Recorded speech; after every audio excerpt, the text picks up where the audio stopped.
Bienvenidos, pensadores del abismo, guerreros del riff y buscadores del sinsentido. Este es el tercer episodio de Filosofía, Historia y Metal, el podcast donde las ideas más profundas chocan con las guitarras más pesadas. Yo soy Jorge Arias, historiador, aficionado a la filosofía y amante al buen metal. Comenzamos.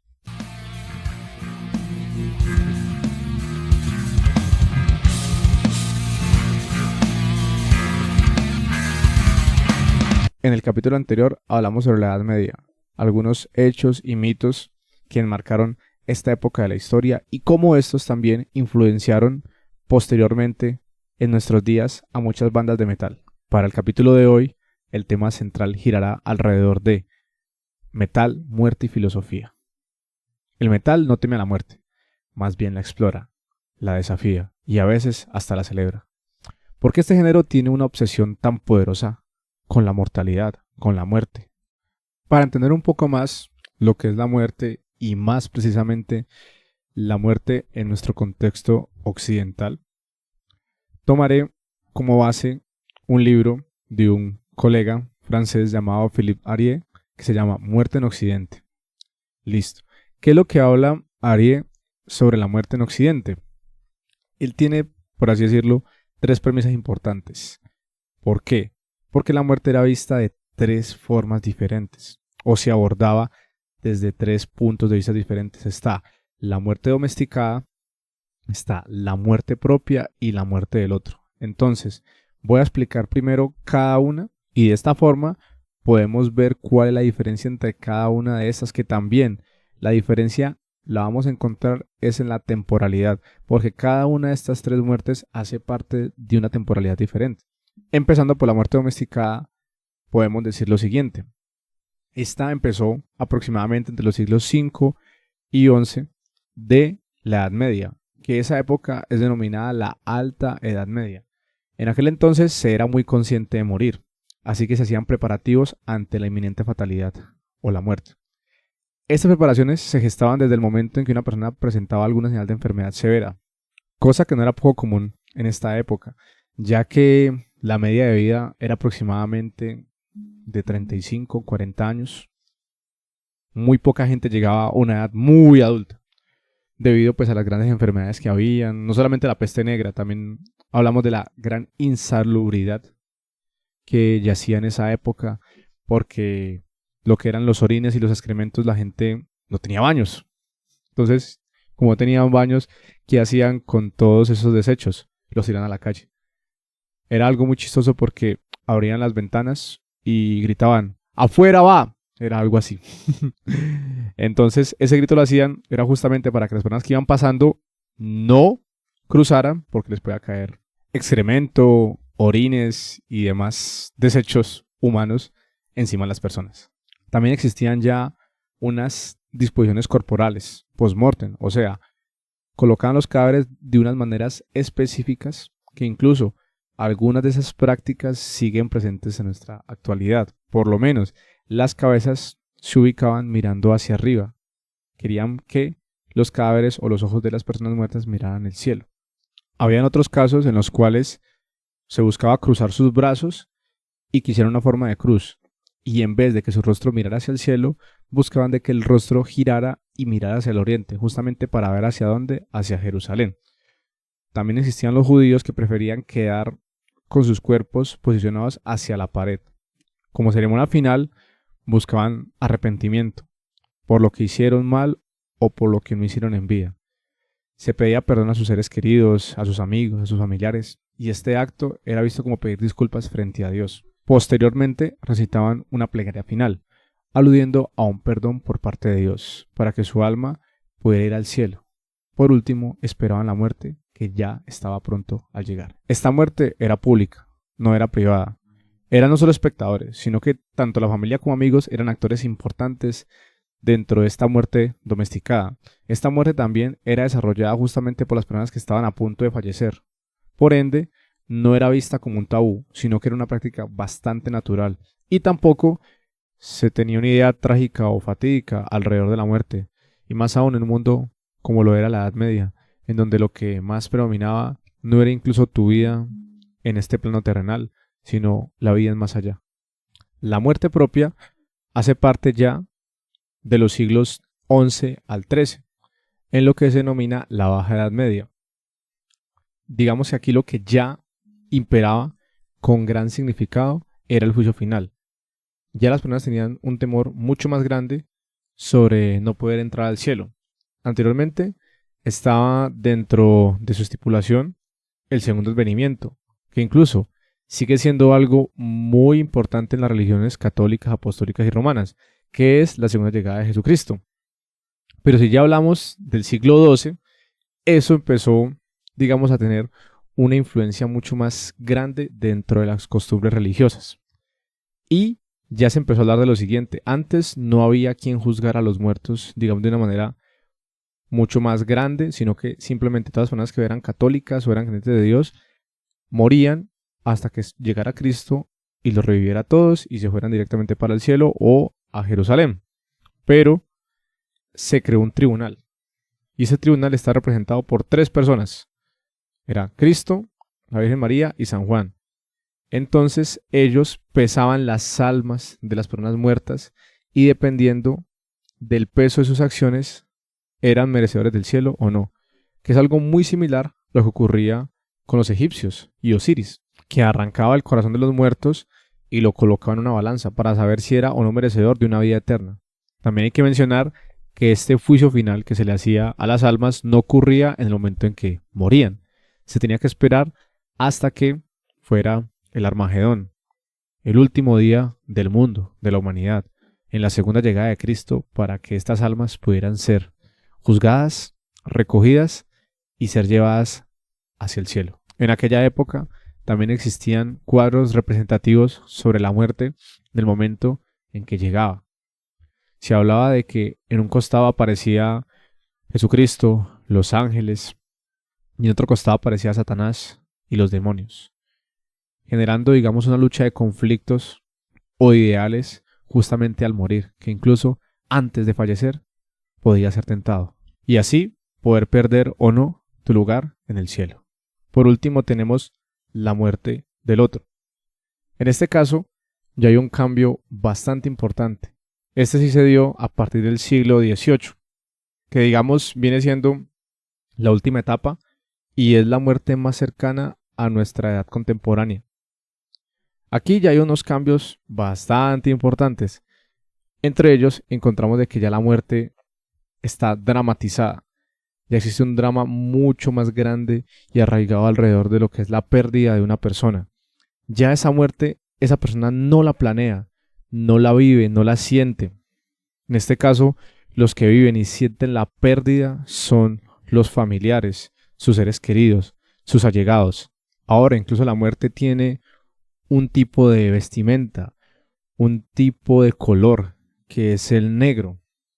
Se entra en la etapa de luto, que anteriormente no estaba establecida. Incluso la gente veía con buenos ánimos la muerte porque como era algo que estaba dentro de una visión cotidiana católica, que era la muerte para poder revivir en el más allá, para poder revivir en el cielo, no era visto como algo trágico, pero ahora sí es visto como algo trágico. Ya la muerte no se acepta de una manera tan natural, que incluso eso lo vemos en nuestros días. No sé si les ha pasado a ustedes, yo creo que sí, porque este libro está enmarcado en cómo vemos nosotros los occidentales la muerte, porque si ya vamos a Asia, ellos tienen otra visión diferente al lado de la muerte, pero nosotros en Occidente, que estamos arraigados a las culturas inglesas, francesas, españolas, vemos la partida de un ser querido como un duelo imposible. Aquí ya no hablamos de que la muerte no es menos aceptada, es que no es aceptada, no es viable dentro de nuestra cultura occidental y es muy temida, no solamente la muerte propia, sino que la muerte de la otra persona, del otro, es todavía más temida. Si le preguntas, creo que la mayoría de la gente le tendría mucho miedo a solo la idea de decir, mi mamá va a morir, mi papá va a morir, mis amigos van a morir, mi pareja va a morir, mi mascota va a morir. Más de una persona estoy seguro que diría, no quiero hablar de eso. Me parece que es un tema muy denso, no me siento cómodo hablando de esto. Incluso yo me he dado la tarea de hacerlo. Le he preguntado a algunos amigos o incluso hablando con mi mamá y con mi hermana, que son las personas con las que comparto siempre mi almuerzo, suelen salir ese tipo de temas de conversación y mi mamá y mi hermana son como muy, uy, no, no, Jorge, no siento las ganas ni los ánimos, no soy capaz de hablar sobre ese tema. Yo realmente sí lo hablo mucho, tanto con algunas personas cuando llega el tema o yo mismo me pongo a reflexionar sobre eso, sobre que hace parte, digamos, de nuestra existencia, la muerte. No hay que huirle, hay que aceptarla. La muerte hay que aceptarla, porque hace parte de nuestra naturalidad. No podemos simplemente ignorarla con el hecho de no hablar de ella. O sea, el hecho de no hablar de la muerte no significa que ella no esté presente o no esté ahí al lado de nosotros. Y en ese sentido, estoy más de acuerdo con la visión de muerte de principios de la Edad Media, en la Alta Edad Media, donde la gente tenía esa visión alrededor de que en cualquier momento me puedo ir, mi vida es insignificante, que realmente lo es, y tener, tener en claro ello. Y no solamente yo, sino que la gente alrededor mío también tenía claro que en cualquier momento me podía morir. Ahora, amada audiencia, me gustaría hacerles una pregunta. ¿Qué piensan ustedes de la muerte? ¿Le tienen miedo? ¿Están de acuerdo con ella? ¿Lo ven como un tabú? ¿La aceptan? Me gustaría saber eso. Así como en los videos anteriores en la caja de comentarios he leído y he compartido con los demás algunas de sus apreciaciones, me gustaría que también hicieran lo mismo alrededor de lo que es la muerte. Quisiera saberlo. Así que no olviden en comentar. Y en el siguiente capítulo leer los comentarios alrededor de esta pregunta. Me parece que es muy importante. Es muy importante. Vivir es importante. Vivir es importante. Pero también es importante en visualizarnos sobre, no el más allá. Personalmente yo no creo en que exista un más allá, que exista un mundo después de este físico. No, realmente no lo creo. Pienso que es algo muy utópico. Es un sueño que la humanidad ha inventado para sentirse confortado, para no sentirse solo, para no sentirse con demasiada desesperación. Sinceramente, no. No creo que un mundo así exista. Solamente es una vida y ya. Termina en el momento en que tiene que terminar. Pero eso no le resta valor. Antes todo lo contrario. Si nos imaginamos que solamente es una vida, me hace acordar mucho a Martin Heidegger también, cuando hablaba sobre la muerte. Que la muerte para él debía ser un motivo de inspiración. ¿Por qué inspiración? ¿A mí de qué me sirve, Jorge, saber de que me voy a morir? ¿Eso cómo me va a motivar para vivir, para hacer mis cosas? Justamente eso. Porque tú sabes de que tu vida es finita. En algún momento va a terminar. Un ejemplo es, vas al médico, te hacen un examen, un chequeo general y te dicen, mira, tienes solamente 6 meses de vida porque tienes un cáncer que se comió todo tu cuerpo, ya hizo metástasis, no hay cómo salvarte. Tienes en ese caso dos opciones. ¿Cuál vas a tomar? Una sería quedarte triste por el resto del tiempo que te queda de vida, lamentándote, estar frustrado, triste, deprimido, con angustias. O la otra es aprovechar ese poco tiempo que te queda. Es una decisión difícil. Difícil, digamos que no es una idea fácil de desarrollar. Requiere de un discernimiento muy grande alrededor no solamente de la vida y la muerte, sino de todo lo que tú crees como persona, de todo lo que has proyectado, de todo lo que has querido. Muchas veces, a raíz de ciertos problemas no tan graves como la muerte, solemos frustrarnos y quedarnos quietos, por así decirlo, como bloqueados alrededor de ciertas noticias. Pero, aunque no está mal, a veces uno detenerse a disuadir, a pensar las cosas bien. En este caso, donde abordamos el fin de nuestra propia vida, de nuestra existencia, lo mejor sería que nos pusiéramos en el lugar de que, hey, queda poco tiempo, pero hay que disfrutarlo. Ese hecho como un potencializador para sus vidas. Aquí también podemos mencionar a Freud con su libro Más allá del principio del placer, donde habla sobre la pulsión de muerte. Y también están anclados los términos Thanatos y Eros, que en griego Thanatos es muerte, que es el dios de los muertos, y Eros, que es el amor, o la vida, en este caso, para ser más precisos. Esta pulsión de muerte se describe como una tendencia innata que tenemos todos los seres humanos a regresar a un estado inorgánico, a un estado previo a nuestra vida. Y eso lo podemos ver de muchas maneras. Un ejemplo grande sería la sensación grande o la satisfacción que nos da la adrenalina. Tirarnos de un bungee, de un paracaídas, conducir a una velocidad rápida cuando vamos en moto. Son actos que son peligrosos y que pueden acabar con nuestra vida, pero a pesar de eso lo hacemos con mucha satisfacción. Schopenhauer es otro autor que explota bastante bien el tema alrededor de la muerte y su concepto base, que es la voluntad. Para Schopenhauer la voluntad es la culpable de todo. La voluntad es la que te obliga a comer, es la que te obliga a matar, es la que te obliga a protegerte, es la que te obliga a pensar, la que te obliga a actuar. Todo esto enmarca las acciones con las cuales se genera el sufrimiento. Schopenhauer decía que la vida es un sufrimiento debido a que por más de que queramos luchar en contra de la voluntad genera que alguien sufra daño. Y eso es cierto. Si tú quieres comer carne, si te gusta la carne, vas a tener que matar a algún animal. Ese animal va a sufrir. Si tú quieres construir una casa, tienes que hacerlo en algún lado, ¿cierto? Posiblemente en ese lugar viva gente cercana, entonces vas a hacer mucha bulla mientras construyen la casa, entonces esa persona está sufriendo o esas personas están sufriendo.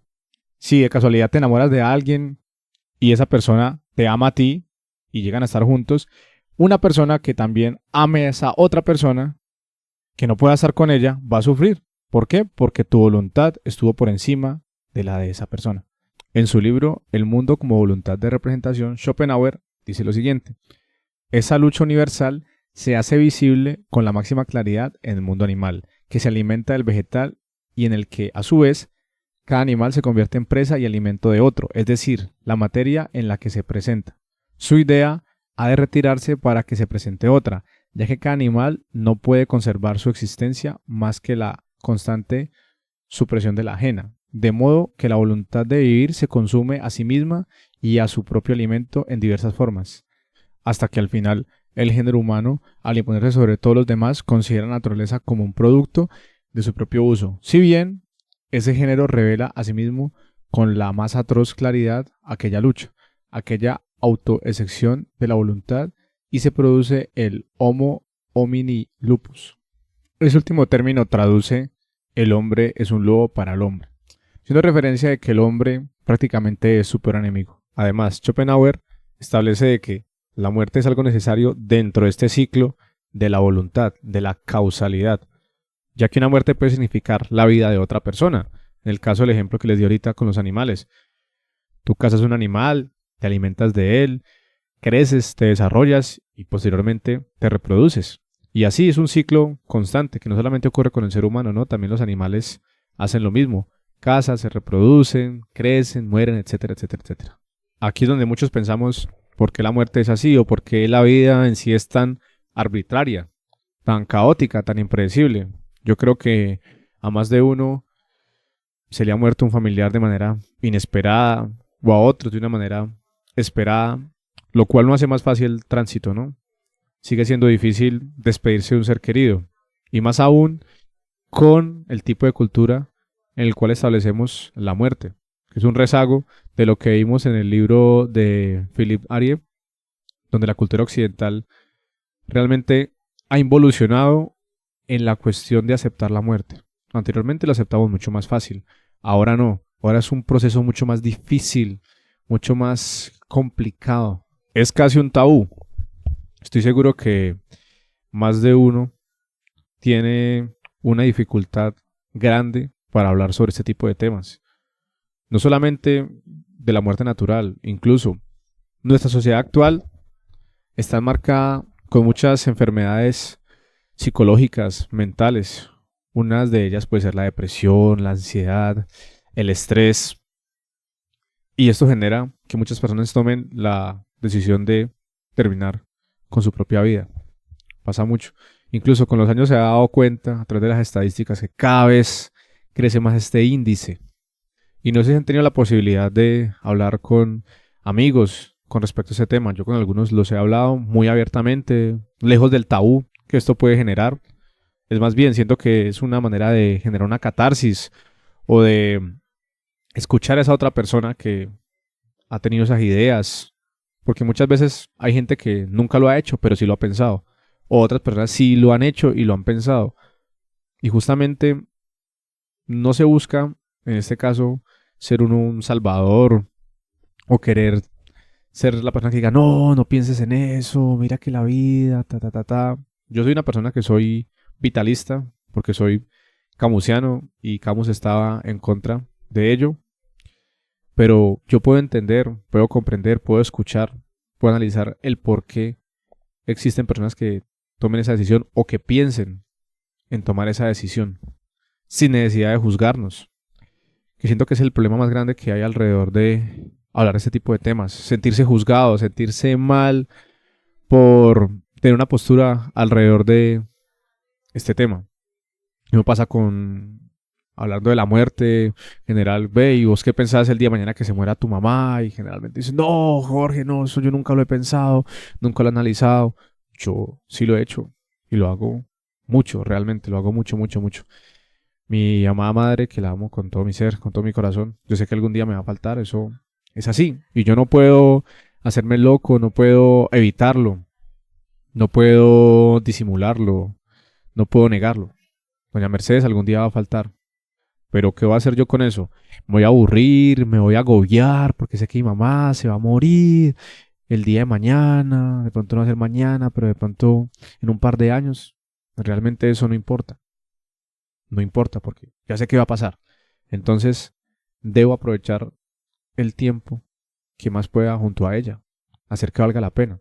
Porque a veces solo nos queda eso, el ahora. De esta forma se concebió la muerte en la Edad Media en estas partes de Europa, sobre todo Europa Central. Ahora, ¿era la única forma de ver la muerte? No. Tenemos a los vikingos, que también eran de Europa, pero de otro extremo, de otra cultura, porque eso también va arraigado alrededor de qué culturas, qué religión rigen estas sociedades. La siguiente información que voy a decir la encontré en el periódico La Vanguardia, y esta nota la hizo Rosa Barona. Dice, ritos funerarios de los vikingos. Los restos arqueológicos encontrados hablan de sus ritos funerarios. En las tumbas encontradas, la mayoría de ellas, donde se asentaban unas aldeas, se han hallado desde animales hasta ricas joyas. Pasando por amuletos y otras pertenencias, también se sabe que realizaban cremaciones a los cadáveres, comúnmente en una pira. Para los esclavos, el lugar de enterramiento era un agujero en la tierra, pero se enterraban con cuidado para que sus almas no regresaran a molestar. Los artesanos, por ejemplo, eran enterrados con sus objetos de trabajo y las mujeres con sus joyas. Los cuerpos de los personajes importantes de la sociedad eran depositados en un barco. Se llamaban Darkar, junto a sus pertenencias más preciadas. Y, en algunas ocasiones, con sus esclavos. El barco era empujado mar adentro y luego se incendiaba lanzando flechas de fuego. Era importante realizar el rito mortuorio correctamente para que el difunto conservara en la otra vida su estatus. Estos ritos de transición tan preciosos demuestran que, a pesar de su estereotipo de violentos y bárbaros, los vikingos tenían miedo y preocupación por la muerte, como todos los seres humanos. También tenemos a los egipcios, que, bueno, ellos sí tenían una visión muy grande alrededor de la otra vida. Era magnífico. Creo que es, no sé si es mi civilización favorita, pero si no lo es, está en el top 3. Parecen increíbles. Recuerdo cuando vi la materia de historia antigua en la universidad en primer semestre y vimos a los egipcios, estaba muy feliz. Y justamente aquí tengo un libro que se llama La vida en el Antiguo Egipto, del autor Antonio Pérez Galarcha. En ese texto, más que de la vida en el Antiguo Egipto, hablas de la muerte, cómo los egipcios miraban la muerte. Nos comentaba algo más o menos así. El resto de la sociedad egipcia siempre tenía las mismas aspiraciones en su vida futura, o sea, después de la muerte. Así de grande era la visión y la aspiración de los egipcios a la otra vida, que momificaban a sus muertos, una práctica muy común en esa sociedad. No han sido los únicos, no han sido los únicos, incluso tenemos culturas aquí en América Latina, como en Perú, donde se han encontrado momias. No tan antiguas, pero sí de hace unos 2000 años. Esta práctica se ha hecho en otros lugares, pero digamos que en Egipto fue donde se generó un impacto mediático internacional. También tomaban sus órganos, los extirpaban. Voy a tomar una pequeña cita del libro que dice lo siguiente. Los órganos extraídos se depositaban en los llamados vasos conopos, al tiempo que todas aquellas telas y útiles que habían utilizado en vida se enterraban en las proximidades de la tumba, no en su interior, algo que posiblemente tenga que ver con el temor que manifestaron los egipcios al contacto con la sangre y los fluidos como origen de muchas enfermedades. Imagínense, estamos hablando de que hace más de 3000 años ya los egipcios sabían que había una noción entre algunas enfermedades y el contacto con la sangre. Realmente eran personas que estaban muy adelantadas a su época en medicina, en arquitectura, en matemáticas, en geometría, en geografía, en todo. Los egipcios son lo mejor. Los griegos también eran una cultura que tenían muy imaginado el infierno, el Tártaro, el Hades. Sus muertos se les colocaban monedas de plata en los ojos para que el barquero, Aqueronte, los pudiera llevar al otro lado del río. Aunque siento que de este tipo de prácticas hay un poco más en el imaginario colectivo de las personas debido a videojuegos como Dios de la Guerra. También están películas sobre la mitología griega, que es como más cercana a nosotros que la mitología egipcia o nórdica o asiática. Generalmente nos guiamos más por prácticas y culturas occidentales, porque pues, somos occidentales. Aunque, si nos podemos analizar, las civilizaciones precolombinas también hacen parte de este hemisferio o de esta parte del mundo, y aún así también se habla muy poco. Incluso hasta en mi carrera vi poco sobre las culturas prehispánicas. Obviamente se tocó a los aztecas, incas y mayas, pero fuera de ellos, que fueron como las tres grandes civilizaciones o culturas del continente, no se habla de mucho más. Pero ellos también tienen unas prácticas funerarias diferentes. Ellos hacían tumbas, eran tumbas mucho más elaboradas. Eran como unas especies de casas y eran muy profundas. Había incluso hasta escaleras para que pudieran bajar hacia ellas. Es más, hay un sitio muy lindo aquí en Colombia que se llama San Agustín Huila. Si algún día tienen la posibilidad de viajar al Huila, les recomiendo de verdad que vayan allá. Es un sitio magnífico. Van a encontrar un parque arqueológico con los megalitos más grandes del mundo. Imagínense, es el parque arqueológico con megalitos y monolitos más grande del mundo. No está en las Islas de Pascua, no está en Alemania, no está en Inglaterra, no está en un país asiático, no, está en Colombia, muchachos. Se llama el Alto de los Ídolos. Y el otro parque que queda en una ciudad, un pueblito más pequeño, que es San Agustín, que queda como a media hora, se llama Isnos y se llama el Alto de los Ídolos. Es muy lindo los dos parques, se los recomiendo al 100%. Es más, en estos días me motivo a ir en la moto y les hago un pequeño vlog para que miren las tumbas que tenían en aquella época, y era algo muy, muy impactante. Porque cuando llegaron una misión de feligreses de San Agustín, como por el 1600, 1700, algo así, si mal no recuerdo, fue lo que nos dijo el guía, eso ya estaba ahí. Pero no había ninguna cultura ni civilización, solo los restos. Y sigue siendo un debate historiográfico, antropológico, arqueológico sobre quién eran estas personas. Se les ha colocado un nombre provisional como los sanagustines, que obviamente no se llamaban así. Se les colocó ese nombre debido a que los feligreses, estos curas, frailes de la misión de San Agustín, llegaron acá e encontraron eso, pero sigue siendo un misterio. Incluso muchas de esas piedras, tumbas y artefactos se los robó un arqueólogo alemán. Y si mal no recuerdo, el guía nos dijo que en ese momento había una lucha. Bueno, en ese momento no, fue en el 2019, o sea, hace 6 años. Pero en ese momento había una lucha para poder repatriar algunos artefactos desde Alemania. ¿Cuándo no las grandes potencias queriendo robar artefactos históricos de otras civilizaciones? Eso nunca ha pasado, ¿cierto que no, Inglaterra? Bueno, y ahora dejando atrás un poco el tono burlesco, termino con esto.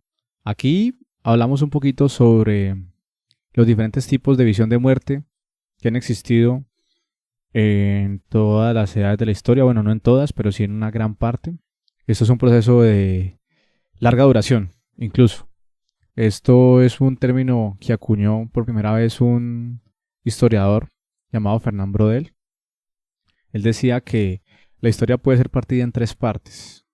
La larga duración, cuando hablamos de procesos que duran de 100 años a 200, 300 o miles de años, como lo fue la Edad Media, o lo que habló Philippe Arié en el libro sobre la muerte en Occidente. Ya los sucesos de corta duración, o mediana duración, perdón, sería primero mediana duración, son los que duran menos de 100 años hasta los 50, 60, 80 años. Y los que se llaman corta duración o coyuntura son fenómenos que ocurren en menos de 10 años, menos de 30, menos de 40 años. Entonces este proceso de la muerte tiene que ser tratado como un fenómeno de larga duración, porque ha sido algo que nos ha acompañado desde nuestros inicios como humanidad. Desde que éramos cazadores y recolectores se han encontrado hallazgos historiográficos y antropológicos sobre conchas, figuras talladas en piedra, simulando amuletos, rituarios en algunos cadáveres. Incluso, vuelvo y digo, antes de formarnos como sociedad, ya había una noción de la muerte, y no solamente de la muerte, de algo que puede ir más allá de ese sueño eterno. Porque la muerte era más que un fin, era un juicio, un combate o una transformación que quizás nunca lleguemos a entender completamente. Pero Jorge, ya llevamos más de media hora y no has hablado nada sobre el metal. Has hablado sobre historia, sí, filosofía, sí, y el metal. Ya vamos para allá. Qué pena la introducción tan larga, pero era más que necesaria. En el metal, especialmente en el death metal y el black metal, la muerte, de hecho, es un tema central. Y no es por morbo, sino porque ahí está el límite absoluto del ser. Cuando se apaga todo, ¿qué hago? ¿A qué puedo acudir? En este caso, al metal. El metal es lo que aparece allí, cuando nada más tiene forma, cuando nada más tiene ruido. No huye a la muerte, la observa de frente, mirando al abismo, así como el satírico Nietzsche. Y de Nietzsche paso a hablar de una persona que para mí es uno de los mejores músicos de la historia del metal, Joe Skuldreiner. En una canción muy particular, de un álbum muy particular también, que es el Symbolic, la canción que le da el nombre a ese álbum, dice algo muy particular. No pretendo detenerme, pero no puedo evitarlo cuando siento la vibra y saboreo un recuerdo. ¿A qué hace referencia esta pequeña frase?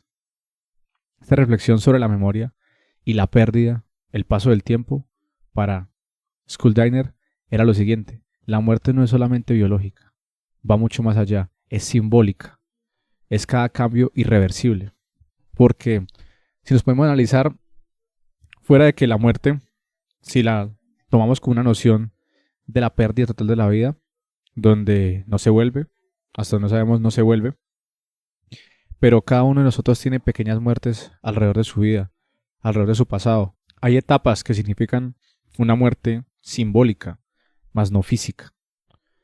Eso me parece que es un tema bastante interesante, ya que generalmente cuando abordamos la visión de la muerte se da mucho del tema físico, ¿no? El no volver a ver a una persona, a un ser querido, pero dentro de las simbologías también está cuántas veces has muerto una y otra vez siendo una nueva persona. Cuántas veces una persona que tú querías o amabas mucho murió simbólicamente porque ya no está, ya no hace parte de tu vida. Y este tipo de cosas están muy enmarcadas en nuestro imaginario colectivo. Me acuerdo de manera rápida de la película Coco, la película de Disney, donde el tema central es ese, que realmente los muertos no mueren hasta que no se olvidan completamente.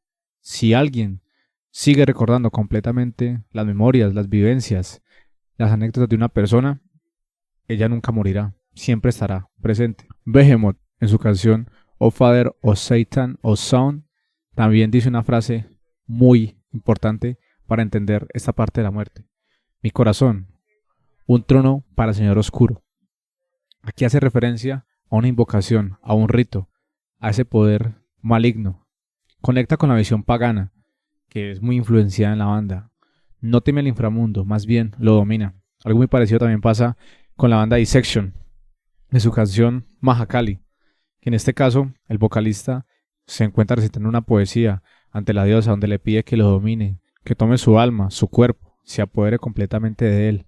Una ceremonia, un ritual, que justamente glorifica la muerte, no le teme, la llama, la venera, la pide, la desea con cada átomo de su cuerpo. En este caso, tampoco quiero dejar por fuera la banda Masacre, porque si hay una banda que habla de la muerte, no para glorificarla, sino para criticarla, para exponer a grandes rasgos la crueldad que puede plasmar el ser humano, y más que el ser humano, reflejar la codicia, la arrogancia, las ansias de poder, es lo que corrompe al ser humano para concebir un éxodo en los campos colombianos. Cada uno de los estilos del metal, ya sea melódico, técnico, brutal death, thrash metal, black metal, heavy metal, interpreta la muerte de diversas formas, pero todos coinciden en algo.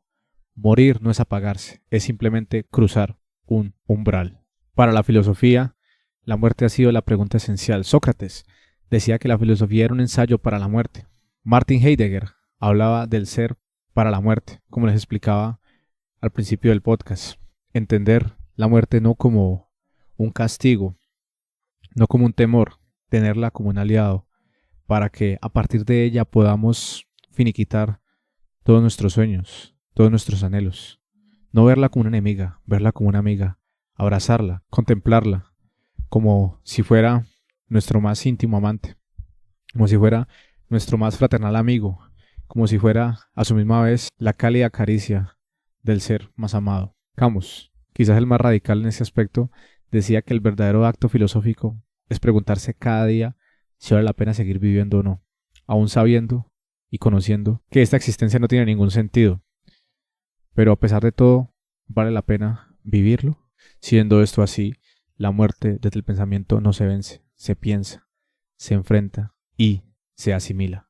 Y para terminar, quiero dejarles esta hermosa cita de Séneca, el cual decía lo siguiente: el temor más profundo no es a la muerte, sino a morir sin haber vivido. Así que, amigos míos, espero que a partir de ahora, si antes tenía una visión mucho más sesgada, mucho más desde el tabú hacia la muerte, quiero que lo mediten, lo piensen, analicen, escuchen este podcast las veces que sea necesario para que encuentren la parte positiva, porque realmente la idea de este capítulo no era mostrar la muerte como algo triste, como algo trágico, como algo que evocara tristeza, que evocara angustia, no, nada de eso. Justamente lo hice con la visión de que pudiéramos tener una reinterpretación a raíz de lo que es la pérdida de la vida, que en estos casos, como en nuestra sociedad, lo vemos como un fin, y puede que sea un fin, pero si es así, si sabes de que el fin puede estar a la vuelta de la esquina, porque nadie tiene la vida comprada y somos tan sumamente diminutos, pequeños y frágiles, y si ya eres consciente de ello, aprovecha esa fragilidad, este instante efímero, para que el día de mañana, que quizás llegues a estar lleno de tubos en una clínica, rodeado de la gente que te ame o solo, puedas mirarte internamente, hacer un pequeño repaso de tu vida y poder sonreír justamente antes de que salga ese último suspiro y puedas decir que viviste, lloraste, sufriste, peleaste, pero que a pesar de todo ello fue el viaje más magnífico que pudiste haber creado. Si hay alguna canción que en algún momento los hizo dudar alrededor de la muerte, pueden colocarla también aquí en la caja de comentarios y los leeré en el siguiente episodio. Y esto, mi gente, fue el tercer capítulo de Filosofía, Historia y Metal. Y si la muerte llega, que me encuentre pensando, gritando y con los audífonos bien puestos. Del video anterior encontramos esos comentarios. Primero tenemos a Anger Finland, que dice: Buen maridaje, filosofía, historia y metal. Me suscribo, saludos. También tenemos a Gustavo Mendoza, dice, quémelo el podcast. También tenemos a Juan Miguel Castaño Gómez. Creo que siempre se va a relacionar el power metal con la Edad Media. Caballeros y dragones. Dawn of Victory de Rhapsody, mucho tema. Excelente capítulo. También me encanta ese tema, Miguelito, me fascina. También tenemos a Carlos Valencia. Dice, la Edad Media, qué época tan linda. La última etapa de la humanidad con algo de verdad. Y la última antes de la llegada de la época de la mentirosa o ilustración y todas sus épocas hijas. Cada una más llena de matanzas y de mentiras que la anterior. Dos canciones que me recuerdan a la Edad Media. Torquemada de Avalanche y La leyenda del holandés errante de Tierra Santa. Dos canciones que me mostró Camilo Glam. Por último tenemos el comentario de Iván Ramírez que dice, cuando hablamos de temas medievales, el black metal es una cosa súper enorme, como dices, bandas como Paseins de Rusia, Godkiller de Mónaco o incluso Vinlaf de Chile, con una atmósfera completamente medieval. En el próximo episodio vamos a explorar la política en el metal. Nos meteremos en las profundas arenas de lo político, lo utópico y lo distópico. ¿Puede ser una banda el estandarte de la revolución? ¿Qué tiene que ver el anarquismo con Megadeth u otras bandas del género? Eso lo resolveremos en el siguiente capítulo. Me despido, amada audiencia. Recuerden que yo soy Jorge Arias y esto es Filosofía, Historia y Metal. Chao, chao.